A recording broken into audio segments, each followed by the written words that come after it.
Na igreja contemporânea, tudo parece estar na moda, exceto a pregação bíblica. A igreja não é perfeita, nunca o foi. Algumas pessoas usam esse fato como desculpa para manterem-se afastados da igreja, dizendo: "Eu gostaria de frequentar uma igreja, mas há muitos hipócritas ali." Nesse caso eu penso: venha, temos lugar para mais um.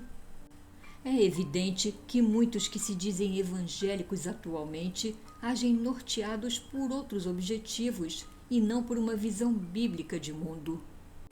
A maior intimidade do cristão com Deus ocorre quando os pensamentos do Senhor substituem os nossos, e então moldamos nosso comportamento de acordo com a mente de Cristo. Ser sábio é dominar a arte do viver diário por intermédio do conhecimento da palavra de Deus e sabendo aplicá-la em toda situação. Nada ganhamos senão o desprazer de Deus se procurarmos remover o escândalo da cruz. Receio que haja multidões como Judas na igreja contemporânea. Eles têm uma atitude amigável em relação a Jesus. Parecem e falam como discípulos, mas não têm um compromisso com ele. E, portanto, são capazes do pior tipo de traição. Não temos permissão para embelezar a mensagem ou moldá-la de acordo com as preferências das pessoas. O apóstolo Paulo disse que o pregador excelente tem de ser fiel em pregar a palavra, mesmo quando isso não está na moda. Filosofia, política, psicologia, conselhos despretensiosos, opiniões humanas jamais são capazes de fazer o que a palavra de Deus faz. Essas coisas podem ser interessantes, informativas, entreter as pessoas e às vezes são úteis, mas elas não constituem o objetivo da igreja. Veja sua vida. Existe algo que você ama mais que a Cristo? Existe algo que você queira mais que Cristo? Existe alguém que você queira servir mais do que a Cristo? Alguém que você queira honrar mais do que a Cristo? Alguém que você queira proclamar mais do que a Cristo? Se existe, você perdeu seu primeiro amor. Como ousa qualquer pregador substituí-la por outra mensagem? Sinceramente, não entendo os pregadores que estão dispostos a abdicarem desse solene privilégio. Por que devemos proclamar a sabedoria dos homens quando temos o privilégio de pregar a palavra de Deus? Não apenas temos de pregar a palavra de Deus, mas também precisamos fazê-lo apesar das opiniões divergentes que nos rodeiam. Somos ordenados a nos mostrarmos fiéis quando esse tipo de pregação for tolerado e quando não o for.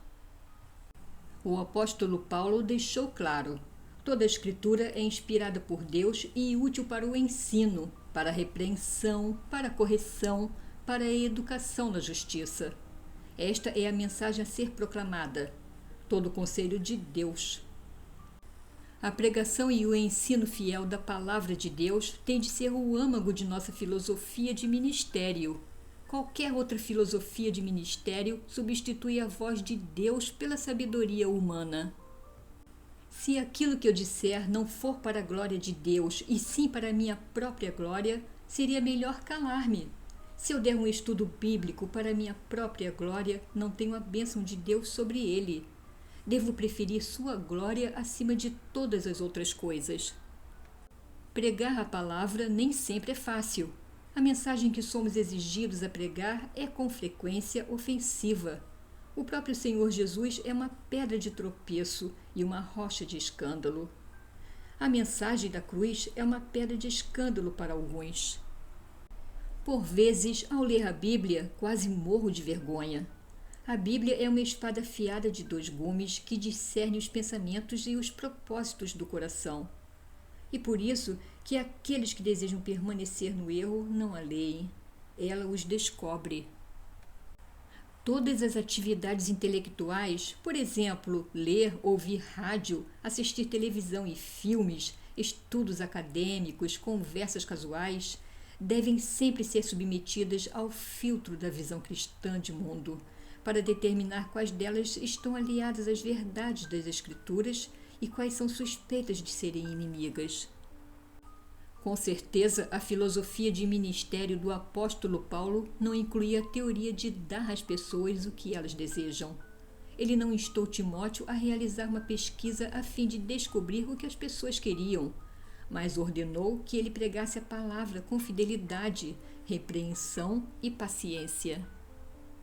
O apóstolo não estava ensinando Timóteo sobre como ser bem-sucedido, estava encorajando-o a seguir o padrão divino. Paulo não o estava aconselhando a buscar prosperidade, poder, popularidade ou qualquer outro conceito mundano de sucesso. O apóstolo instava o jovem pastor a ser bíblico, apesar das consequências.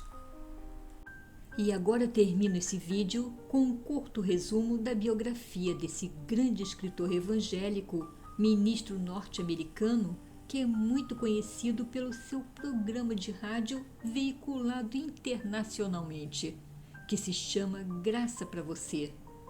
Ele faz parte da 5ª geração de pastores da sua família e tem posicionamento conservador e vigoroso sobre aspectos teológicos que provocam divisão na Igreja Cristã moderna. Ele nasceu em 19 de junho de 1939 e ainda está em atividade, sendo um dos pregadores mais influentes do seu tempo. Obteve seu mestrado em divindades e se graduou com honras, e apesar de não possuir doutorado acadêmico, assina seus livros e apresenta-se com as iniciais DR, com base na sua titulação honorária de doutor em divindades, concedida por sua própria organização e pelo Seminário Teológico Talbot em 1977. E agora o meu pitaco final. Apesar de não seguir a religião dele, achei muito concernentes as suas opiniões e teorias. Em outras palavras, assina embaixo. Então, até o próximo vídeo e tchau!